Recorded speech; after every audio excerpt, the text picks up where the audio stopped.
আসসালামু আলাইকুম সবাইকে। সবাই কেমন আছেন? আমি আলহামদুলিল্লাহ ভালো আছি। তো আজকে আপনাদের দেখাবো গরুর গোশত রান্নার ভুনা। তো চলুন দেখে নেই। প্রথমে গরুর গোশততে আপনার পেঁয়াজ কুচি দেওয়া হলো, তারপর আদা রসুন বাটা, তারপর একটু তেল। আজকে চেষ্টা করব পুঙ্খানুপুঙ্খভাবে আপনাদের জানানোর যে কি দিতেছে। এরপর দিল লবণ, তারপর হলুদ, তারপর হচ্ছে জিরা গুঁড়ি, ধনিয়া গুঁড়ি, গুঁড়া বলে থাকি আমরা সাধারণত। তারপর হচ্ছে আপনার গরম মশলার গুঁড়া। এখন মরিচ গুঁড়া দিল, এখন তেজপাতা মানে এলাচ দারচিনি এখন মিক্স করে নেবে ভালো করে এটাকে মাখানো হবে আর কি, যেন মাংসের ভেতরে যেন আপনার মশলাটা ভালো করে ঢুকে। তো এখন কড়াইতে তেল দিয়ে তারপর মাংসটা দিয়ে দেওয়া হলো।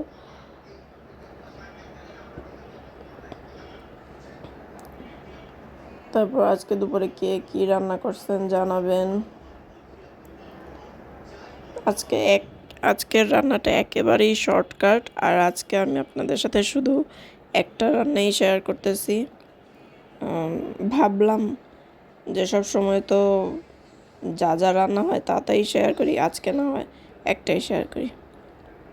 তো এই যে এখানে আমাদের ঘরে পাতা দইটা দেখতে অনেক সুন্দর হয়েছে, আশা করি খেতেও ভালো লাগবে। খেয়ে রিভিউ জানাবো আপনাদের।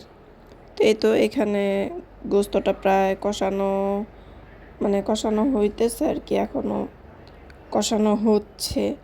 আজকে গোস্তটা এরকম করে রান্না করা হইব, মানে এক্সট্রা কোনো পানি অ্যাড করা হবে না। এই কষানোর যে পানিটুকু ওইটা দিয়েই গোস্তটা আজকে রান্না করা হবে, কারণ আপনাদের ভাইয়া তারপর আমার মা এরকম করে খাইতে চাইছে, যে আসলে একটু হয় না গোস্তটা আমরা তো সবসময় ঝোল দিই, ঝোল ছাড়া আর কি আজকে রান্নাটা হইতেছে।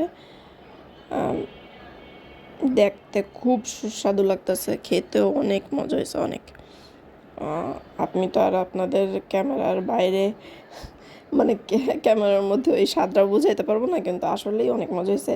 এই যে এখানে আমি বইসা পড়ছি, আমি রান্নাঘরেই বইসা ছিলাম যে কখন হবে কখন খাবো। পরে যখন রান্না হয়েছে এরপর আমি বললাম আন্টি আমাকে তাড়াতাড়ি দেন। পরে আন্টি আমাকে এই যে এখানে দিতেছে। তো আমি খাইছি, আলহামদুলিল্লাহ অনেক মজা হয়েছে।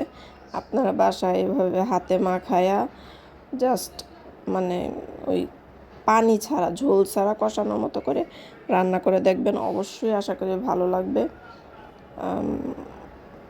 ট্রাই করে দেখবেন, আশা করি ভালো লাগবে আপনাদের কাছে।